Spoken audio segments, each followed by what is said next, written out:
Hey guys, in this video, I'm gonna show you how to unlock permanently locked Snapchat. So let's get into it. First of all, you need to go to any web browser. Search for Fix Snapchat Lock Account.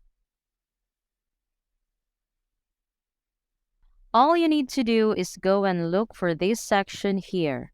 My account has been temporarily locked. If you go and click on going here, it's gonna go and take us to a web page where we can go and sign in and go and unlock our account. Click on going here. It's gonna go and open up a new tab. And here we go. So all you need to do is go and log into your account. Then once you're logged in, you're going to see this list of options here. All you need to do is go and click on Unlock My Account. So that's all for this video, guys. If this video was helpful, please give us a like. And don't forget to subscribe to our channel so you don't miss out our new uploads. Thanks for watching, and I will see you in the next one.